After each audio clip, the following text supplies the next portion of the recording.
everybody, the Book Dad here. Welcome back to the channel, and welcome to a thought-provoking discussion on what is science fiction. So today I thought it would be fun to talk about a book that I just finished about a week ago called Kindred by Octavia E. Butler. And this book is interesting because it's listed as a science fiction book, but when you read it, it could be several different things. It could classify into several different genres, perhaps historical fiction or a few other things. And so I thought, let's think about how we classify books and why we do things and why we classify things a certain way. So the question before us today on the Book Dad is Kindred really science fiction, or is it something else? So, in order to talk about this, I thought it would be productive first to think about genre. And what is genre and what is genre for? So, at its most basic level, genre is a classification that tells us what it is that we can expect out of a particular work, whether it be in the world of literature or music.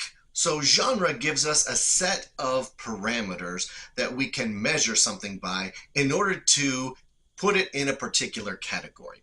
And these could be very broad categories. For example, all of fiction is a genre, the genre of fiction, as opposed to nonfiction or poetry. These are very big, broad groups that we define things by. And then from there we can get a little more granular and go into genres within fiction, like fantasy and science fiction, the ones that we all love here on the Book Dad, or even historical fiction. And even then, from there, we can go into subgenres, right? Like from fantasy, we could go to steampunk or epic fantasy or urban fantasy, and get even smaller from there. And each of these groups tells us something about what we can expect from the book that is within that group. And so genre can be very useful for when we are searching for something new to read, a new author or new book series, what it is that we can expect. And now some of you might like to just go in completely blind into reading something new. That's pretty crazy. Maybe you like that, and because you don't want to know what to expect. But genre can be defined in a variety of different ways. For example, the name of a book, right, can give you certain clues as to what to expect from that book. The book cover can tell you what you might expect from this particular fantasy or science fiction book. And I remember the book wife telling me a while back that there was this interview with Orson Scott Card, famous science fiction writer of Ender's Game and the whole Ender series. And he was in an interview and was, I think, talking about how he wanted to make his covers for his books back in the early 80s when he was writing them. And he said back in those days, you could tell whether a book was fantasy or science fiction because just by looking at the cover, because fantasy books had trees and science fiction books didn't have trees.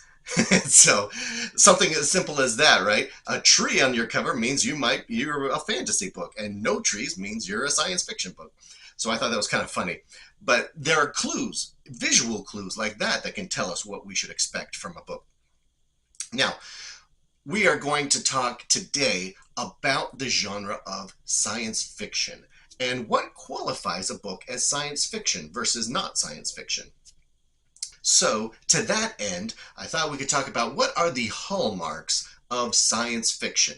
So I came up with a short list, and number one, probably the most basic characteristic of science fiction is space. The book occurs in outer space, or on a spaceship, or a space station, or traveling through space from one place to another, from one planet to another. Kind of the most simple, basic rule of science fiction is that it's involving space in some way. Now, the next characteristic is that science fiction generally will use advanced technology of some type, whether it be like we just talked about in space, like a space travel, vehicles, spaceships, space shuttles, things of this nature, or weapons, futuristic laser guns or different types of weapons, all kinds of advanced communication technology, perhaps. We just spoke of Orson Scott Card. I remember when I first read Ender's Game. Now, when I first read Ender's Game, I read that later on in life, but when Ender's Game first came out, he basically predicted the internet and tablets and smart devices, with obviously not in so many words, but the technology that he was introducing in that book was very similar to things that we have available to us now in modern day. So science fiction will often try to predict types of technology that we'll have access to. And along with that, the next characteristic is a futuristic time setting for the most part. Now, this could involve time travel. There are aspects of time travel that are synonymous with science fiction, but generally science fiction takes place somewhere in the future. It could be the distant future, where we don't really recognize the type of world and technology that exists, or it could be the near future. But that's generally something that is shown in most science fiction. Now, the next characteristic that you can usually expect from this genre is some type of interaction with an alien race or alien species of some type, something non-human. And it could be something monstrous or scary, something dangerous, or it could be something benign, something that is just alien, but that we don't necessarily know what it is or how to deal with it. So generally, some type of interaction with non-human characters. Now, the final characteristic that I came up with is in science fiction, very often, and this is in conjunction with the introduction of some type of alien species, is the examination of an alien culture or civilization, and a comparison between humans and the types of things that we are familiar with or comfortable with, and examining something that is completely foreign or alien to us, something that we don't understand at all, and the types of conflicts that can arise from that type of clash of civilizations. Now, I know something like this is is a primary plot point of Children of Time by Adrian Tchaikovsky, a book that I recently purchased and I'm looking forward to reading. I haven't read it yet, but also in Ender's Game, we're talking a lot about Orson Scott Card, because he's a very good example of science fiction. The conflict between the humans and the alien formics that they're having a war with, and the types of misunderstandings that can happen, where that because it's such a foreign or alien culture, that humans don't understand what it is that we're doing and what it is that they're doing to us, and there's some type of miscommunication and an examination of what it means to be human, the types of things that we take for granted, and comparing that to this alien foreign race or species that is doing something. So when we talk about those particular hallmarks of science fiction, and we're going to take those and compare those to this book that I just finished, Kindred by Octavia E. Butler, and see whether or not this is something that should qualify as science fiction. Now, again, when we talk about genre and the defining of genres and the types of hallmarks that exist within these particular specific genres, you can also get from time to time a book that defies those agreed upon hallmarks, those agreed upon characteristics, and can break free from the mold, if you will, and give you something new and different that you weren't expecting, but could still fall within the same category. And I think perhaps we'll find out that maybe that's something that Kindred is doing. So let's introduce this book. I just finished it a couple weeks ago, and it was great. It's a very tough read. And I don't mean tough from a perspective of that it was very hard to understand the words or that it was very complicated. I mean tough from the aspect of subject matter. It was difficult to get through it sometimes, but it was a great book and very thought provoking and very interesting. Now, Kindred was written by Octavia E. Butler in 1979, and she was an up and coming author at that point. Hadn't really yet become famous, but had already written a few books before then. And I think Kindred was a book that was first noticed by the greater public.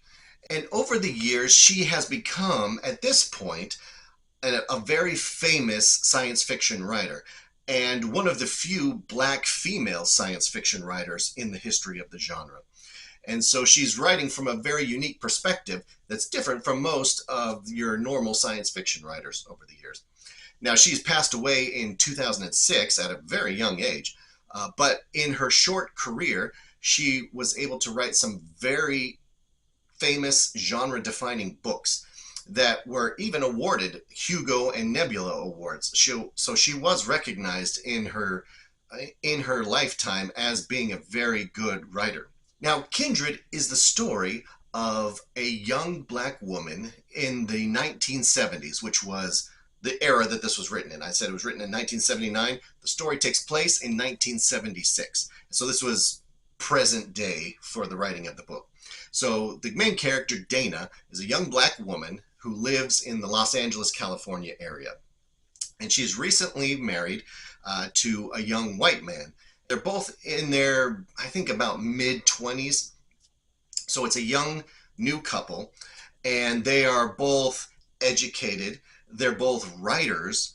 The husband, Kevin, has published a book already, and that's what they're living off of, is the money that he's made from his writing. And she is starting to develop her writing as well so that she can begin to get published herself. And so both of them are writers. Both of them are intelligent, modern people at the time. Now, this story starts out in the hospital after a horrific event has just happened.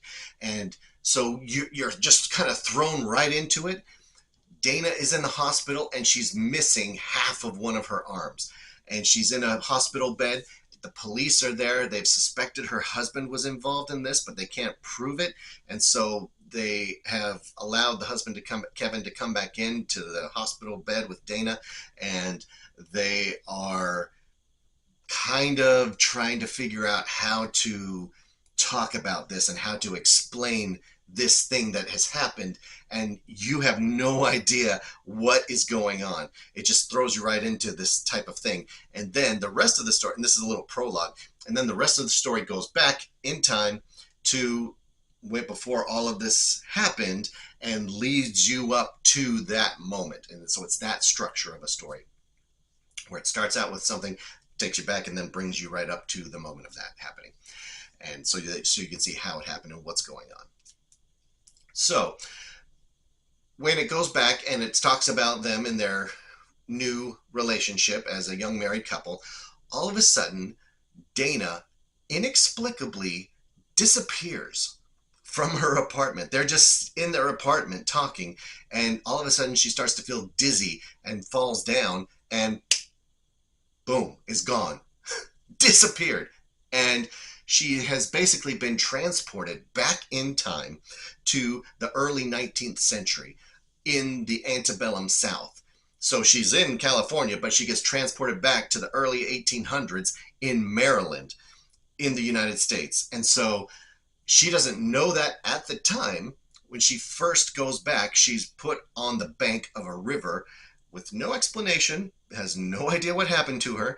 Her whole body is there. The clothes that she was wearing, whatever she had on her, are all there in this new location that she doesn't know where she is. And she sees a drowning boy in the river. So she jumps in to save this boy, a little young boy, and pulls him out and begins to do mouth-to-mouth resuscitation on him. He spits out river water and comes to, gasps for breath, and, survives. She revives him. And then all of a sudden, there's a woman and a man that are there that are like kind of screaming at her, and the man has a shotgun, puts it in her face, and boom, she comes back to California, back to 1976. And it's like, what just happened? This is crazy. Like, and she had moved a little bit in space, not so she wasn't where she originally was. When she disappeared, she was like a few feet away from that spot. And turns out only a few seconds had transpired in California, even though maybe 10 or 15 minutes transpired wherever she was. And so, and her husband is like, what just happened, right? Like, he's going crazy. And she's comes back, she's completely soaking wet.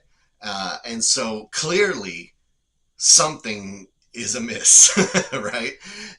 But the book doesn't explain what's going on. It doesn't tell you what's going on, at least not yet.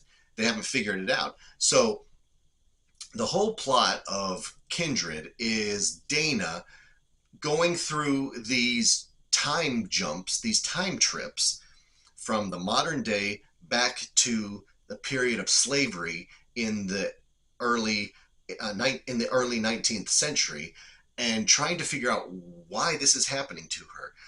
Why is she going back? What makes her go back forward to California time in the 1970s?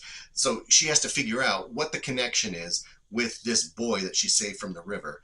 And each chapter, there's only 6 chapters in the book, and each one coincides with a specific event that she's going back to experience and then comes back again.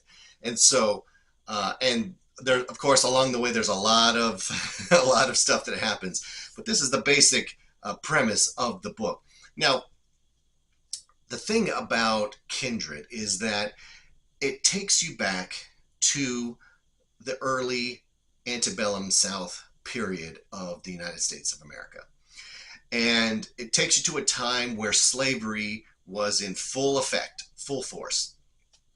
And of course, Dana, being a black woman, going back in time to this period, is in a lot of danger. She's acting like a 1970s black woman, but that is not the way the black women and men acted in the 1800s, right? And so she has to learn very quickly how to adapt, what she needs to do, how to survive in this crazy circumstance that she finds herself in. So when it comes to science fiction, and we look at the things that we talked about earlier, right? Space, futuristic technology, a futuristic time period, alien race, all of these things. None of those things happen in this book, right?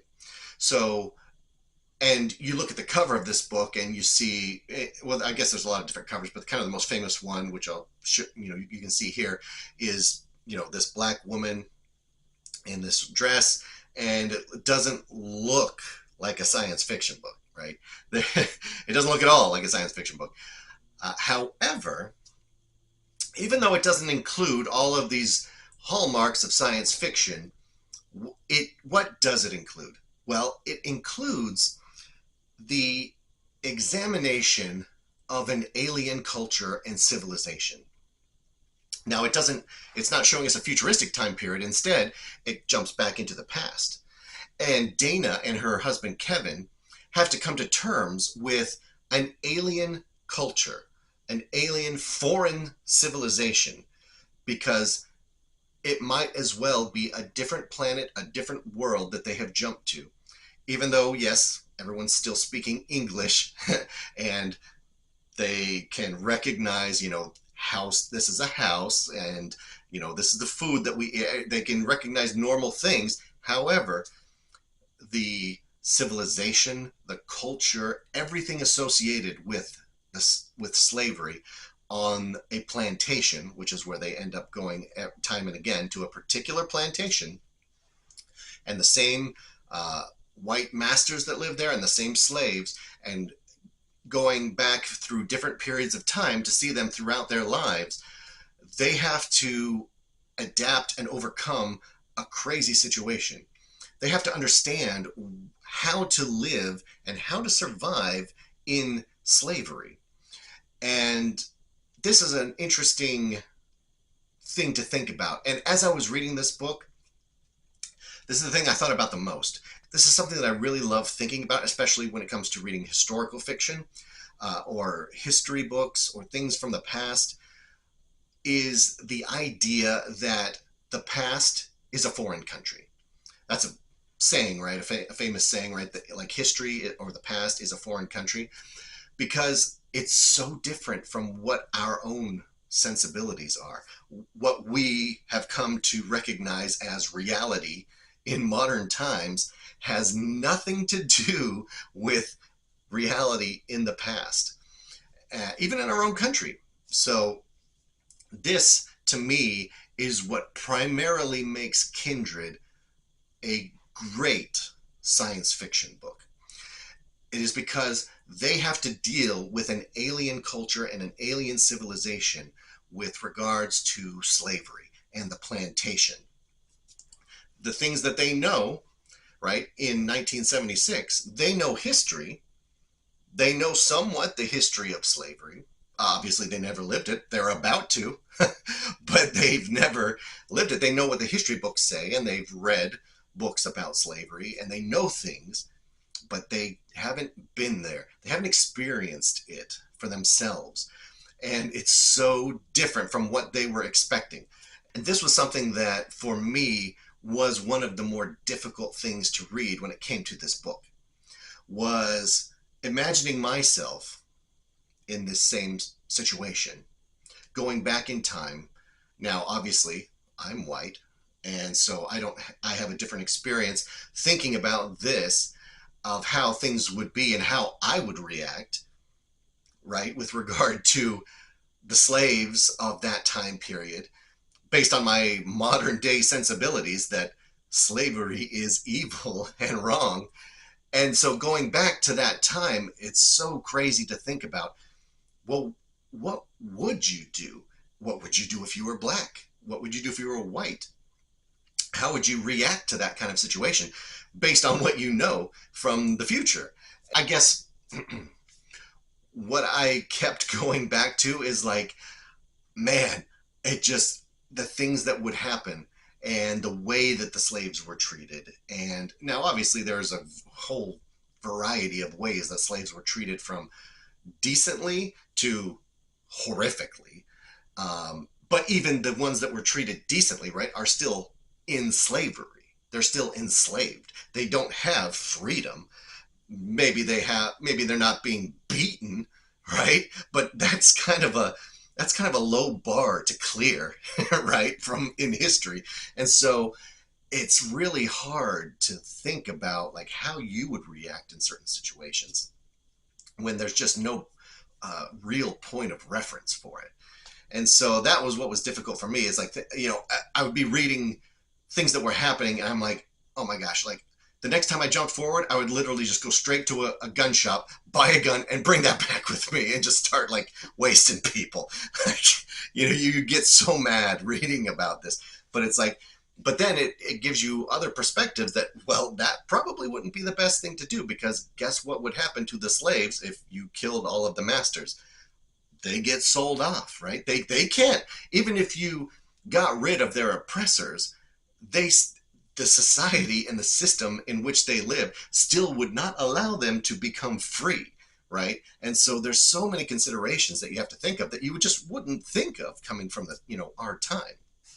And so, and these are the struggles that Dana and Kevin have to deal with going back in time to this period, and trying to figure out why it is that they're there and what they're supposed to be doing in order to get out of this loop that keeps happening. And so, very interesting from the perspective of learning how to understand a completely foreign culture. And to me, that's really the crux of the science fiction of this story, is that just like if you're trying to understand why aliens are doing something that they're doing, like perhaps aliens are killing humans, and are they doing it on purpose?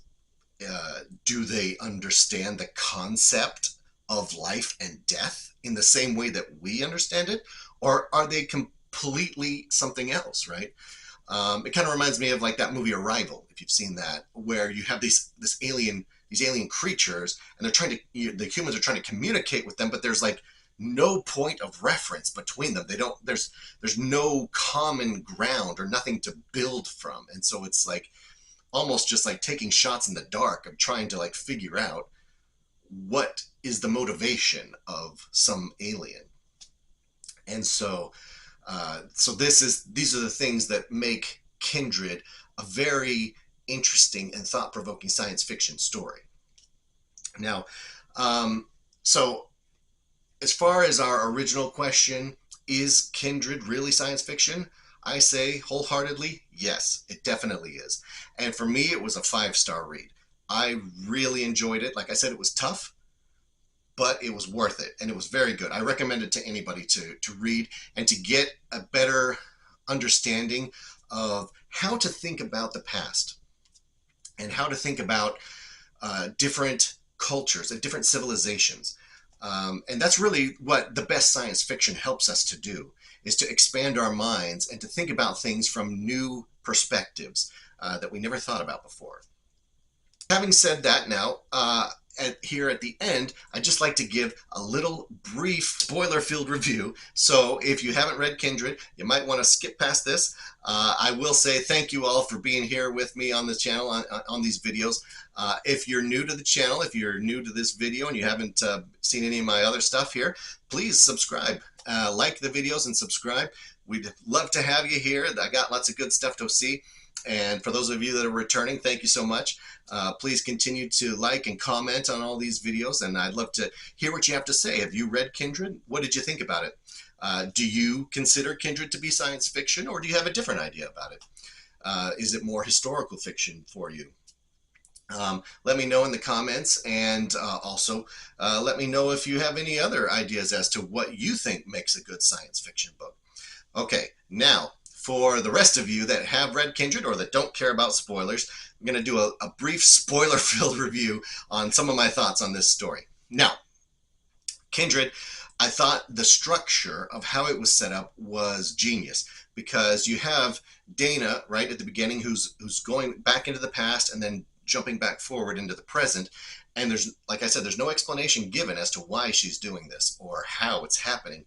It's just happening. You know, it might as well be magic. But the book is separated by chapters into events, the reasons why she is jumping back.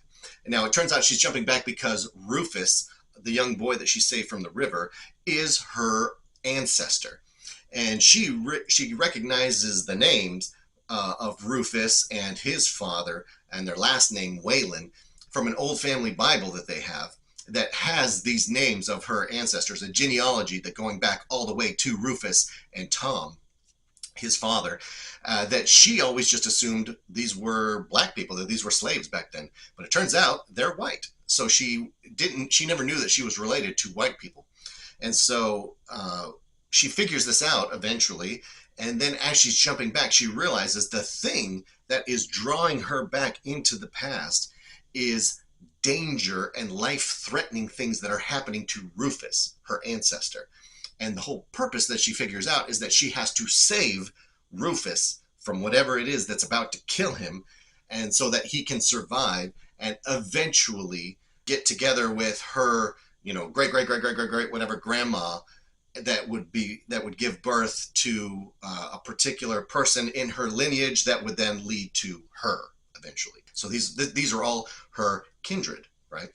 And so she has to save him time and time again. This stupid Rufus is like the most accident-prone boy ever. And so she has to keep going back and saving him. And then the thing that sends her back to the present is when her life becomes in danger, or she's so scared that she's about to die, that pops her back to the present. And the whole thing of time is very interesting, because she's getting sent back in time, but the time that she spends in the past has no bearing on the time in the present. So she might be back in the past for 8 months, but she was only gone for like 2 days or 3 days in the present. So so she ends up spending a really long time in the past, and her husband Kevin even longer. Like at one point, so the whole when she goes back to the past, it's basically whatever she is wearing and whatever she is holding on to or touching is what she brings back with her. So once she figured out how the thing works, she would have this bag with her, like her little go bag that had, like, she would put some medicine in it and a knife that she would carry on her to try for any self-defense that she might need, and other things like that, just little things to carry with her. And she would keep that bag like attached to her at all times, so that if she started to, because there was no warning or anything, that all of a sudden she started to feel dizzy and boom, she's back there.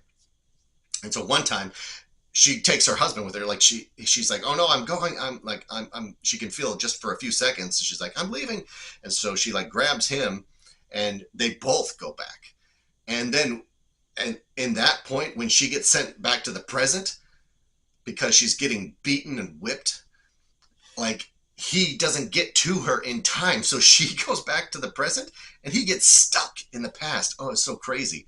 And so then Kevin ends up back in the past for like 5 years without her, until she finally comes back, and then they eventually reunite. And my gosh, it was crazy.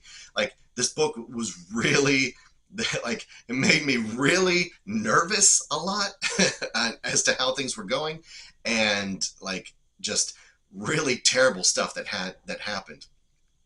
And you're just like, especially thinking of it from the perspective of them as a couple, right? Like, how could he as her husband protect her? And when they go back to the past, right, he basically has to pretend that she's his slave, that he's her master, right? Because he's white, she's black. And so he has to basically pretend like that he's her master, and that and he tries to protect her from that perspective. But it still, they still go through like insane circumstances. And so the chapters, the way that the book is set up is like each chapter is referencing something that happened to Rufus. So like the first chapter is like the river, and then there's the fire, the fall, the fight, the storm, and the rope. And each of these chapters is related to an accident or something that happened to Rufus that Dana has to come back and save him from.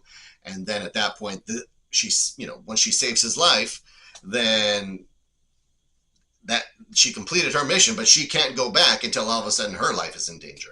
And so at first she's there and she's trying to like help and figure things out and eventually she's trying to help the slaves in different ways, but sometimes by helping to educate them, like helping to teach them to read, which was mostly illegal at the time, and other things that will, help them on this plantation. But she then, of course, eventually would get caught doing something, and she'd get punished, or she'd get beaten or whipped, and it's just brutal.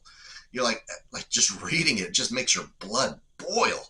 Like, you're like, oh my gosh, I just want to get these guys. But so it's good from that perspective, that it gives you like a different perspective on how life used to be. But at the same time, like I said, my initial instinct is like when you go back to the present, is to get a gun and bring it back to the past. But Dana, she realizes that if she were to do something like that, like if she were to kill Tom and Rufus, well, I mean, she can't kill Rufus because then she'd like erase herself. It'd be like a Back to the Future thing. But if she were to kill Tom, his father, like the owner of the plantation, then all of the slaves that were owned by him would then get all sold off. Or if they ran away, maybe maybe they could run away a little while, but then a slave patrol would pick them up and then bring them back to somebody else. Or just, it's very hard to escape with the conditions that existed back then. And so she learns that really the best thing to do is just try to help them as best she can within the parameters of slavery, which of course makes her feel terrible. She's like, I should be doing more, or I should be figuring out more that I can do to help these people. But then, I can't, because I'm also under the same system that is keeping all of these people down. And that was really the hardest thing for me to read about this, is the idea of the lack of freedom, the lack of liberty that the slaves had, right? That no matter what they did, that even if they were, like I said, even if they were treated well, they still could not do certain things. Things were not available to them. They had no ability to have even basic freedoms and basic liberties. And so, to somebody like me, the entire purpose of this life is to experience liberty, or agency, the ability to choose what it is that you do in life, right? And so seeing these slaves not even have that ability, I mean, they had certain, I mean, they could make choices, right? But how much of a choice is it, like, to run away if you know that you're going to be caught and beaten or even killed, right? So it's just, it's a totally brutal system to live under. And so it was very fascinating how it would take these people from modern society, Kevin and Dana, and then put them into this other foreign alien society, and then see the effects that it had on them, right? And it really brought them down. By the end of the book, they were both really depressed and really down and really like just shells of their former self. Like it was almost like they couldn't go on in the modern world after experiencing that, which is an interesting perspective, and that's how you end up with her losing her arm. Is at the very end, in the last chapter, she eventually kills Rufus. He at that point he had fathered the child that would eventually be her ancestor, but he just had this attachment to Dana. He couldn't let her go. Like by that point, he had figured out kind of what was happening, with her traveling back and forth in time and all of that, and accepted it for whatever it was. But he could, he had this attachment to her. He couldn't let her go, and he's about to assault her, right? And she's like, no, this is it. Like that, no, it's not going to happen. I won't let you do it. And she ends up stabbing him, and he ends up dying. But as he's dying, and she's going, at that point, going back to the present, he's holding on to her arm as she does. And then when she returns to the present, her arm's like stuck in a wall, which was related to like how he was touching her as she came back, but he couldn't come forward with her because he was dead, or, at least dying. And so how the story deals with that is like, okay, so her arm was then stuck in a wall and it had to like get ripped out, and it ripped her arm off. It was like crazy. And, and I read like that Octavia Butler, what she's trying to convey with that is that like having touched slavery and that era of the United States, even she was able to come back from it, but you're never able to fully come back from something like that. It always leaves some kind of mark on you, and that was what she was demonstrating with the loss of the arm. It was that left that damage to her in a very physical way, if not to her soul. And from there, the book, brings it full circle. And it was a great book, and it was, very interesting, the things that it brought up. And at that point, there's a brief epilogue where Dana and Kevin travel from California to Maryland in the present and try to find, what happened to the slaves and that they knew and everything, and through historical records. And Rufus died. That he was their master at that point. His father had already died earlier, and so he was gone. And so then the slaves at that point, I guess, basically kind of got sold off or escaped or something, and the house was burned down, and but there was very little actual historical records of it, and so they weren't able to really get a lot of closure, I guess, that they were looking for to see what had happened to the slaves that they had befriended and loved and made friends with, and so it was a bit of an unsatisfying conclusion to that. It's just sort of it ends on a bit of a down note. It's kind of just depressing. It's like we went through this insane experience, and it took so much from us, but we survived it, and now here we are, and we're in the present, and all of the vestiges of that slavery are gone at this point, right? This is 160 years later, or whatever it was, and like now we just have to figure out how to go on in modern life and allow that experience to somehow help us to be, I guess, better people, to like figure out how to move forward with life. And so yeah, it was it's a powerful book for sure, and a great book. Difficult read, but yeah, like I said, I gave it 5 stars. I really liked it. I'm looking forward to checking out more from Octavia E. Butler. This was the first book by this author that I've ever read.